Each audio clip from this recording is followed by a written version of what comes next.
Apakah hal ini juga bisa dikatakan bahwa untuk demand di Natal dan juga Tahun Baru nanti sebetulnya tidak akan setinggi itu juga, dipengaruhi juga dari tingkat daya beli kita yang sedang berada di level yang menurun begitu Pak Ahmad? Ya, artinya kan pengusaha ini masih melakukan wait and see ya seperti itu. Mereka belum yakin terhadap lonjakan permintaan yang akan terjadi pada event-event menjelang Nataru seperti itu ya. Di akhir tahun biasanya kan permintaan itu mulai melonjak. Nah, artinya kalau tidak ada pembelian bahan baku, input-input produksi pada saat ini, berarti kan mereka belum bisa memastikan ya prospek di beberapa bulan yang akan datang. Mungkin mereka ingin menghabiskan stok terlebih dahulu yang ada saat ini.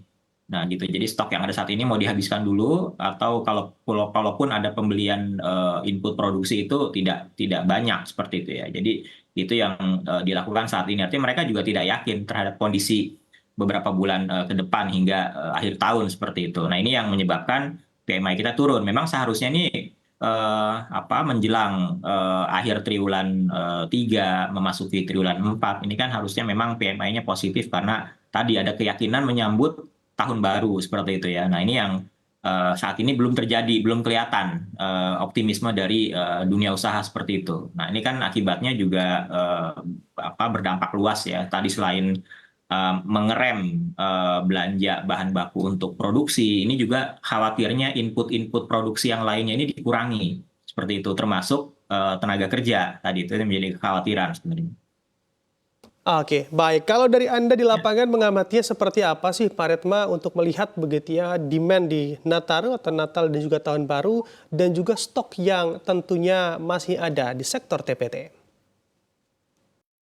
Ya, jadi kami ini dari sektor tekstil ini kan melihat keraguan. Yang pertama keraguan daya beli kita kan juga udah turun ya. Sebetulnya kalau kita bicara kuartal 1, kuartal apa sama 2003, meskipun ada kontraksi di industri kami di tekstil manufaktur dan beberapa sektor lain, daya beli kita masih cukup baik gitu ya dengan pertumbuhan industri yang dengan pertumbuhan ekonomi yang cukup 5% itu saya rasa bisa mendorong daya beli. Tapi ini kan terjadi pelemahan ini terjadi udah hampir 2 tahun. Artinya kontraksi juga akan mulai terjadi di daya beli karena ada fenomena-fenomena tadi, fenomena PHK gitu yang merumahkan karyawan. Artinya daya beli masyarakatnya mulai tergerus. Itu yang membuat kami ragu gitu ya untuk berproduksi. Yang kedua terkait dengan cash flow gitu tadi. Jadi cash flow-nya kan udah tergerus banyak selama 2 tahun. Jadi kami tidak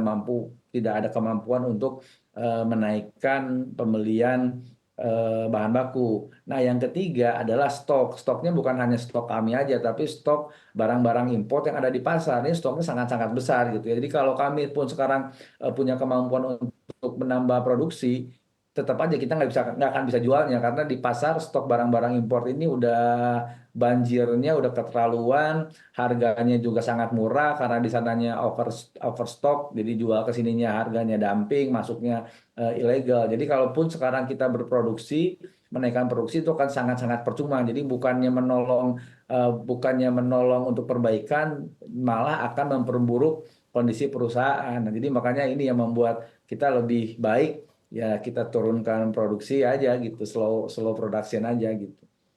Oke, oke baik. Pak Retma, di segmen sebelumnya Anda katakan begitu ya, ada potensi badai PHK terjadi lagi di sektor TPT. Sebetulnya dari angka yang APSWI miliki, ada berapa perusahaan TPT atau bergerak di sektor TPT yang sudah masuk list dalam daftar yang mana juga akan terdampak badai PHK?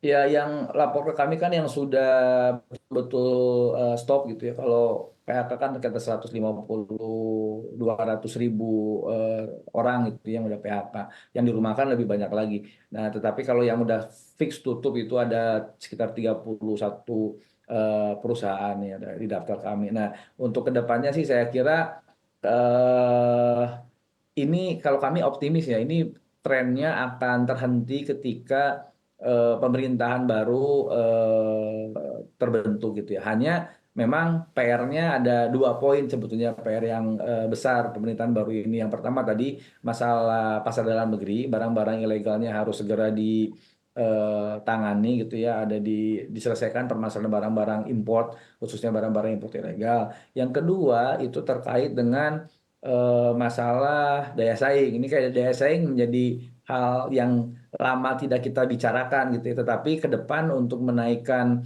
kinerja industri, daya saing ini sangat penting. Nah, daya saing ini yang paling penting adalah di harga energi gitu, karena kalau kita ngelihat kondisi industri petrochemical itu kan drop ya, mulai drop gitu ya. Nah, itu berimbas juga ke kami karena kami menggunakan bahan bakunya dari industri petrochemical. Nah, industri petrochemical ini menggunakan energi gas. Nah, gas ini akan menjadi masalah nih ke depan kalau segera tidak ditangani, karena harga gas ini kalau dunianya $6, $6,5. Nah, kita saat ini sekarang meskipun pakai HGBT itu kan banyak lain-lain masalah-masalah lain. Jadi sekarang kita pakai sekitar $8,5.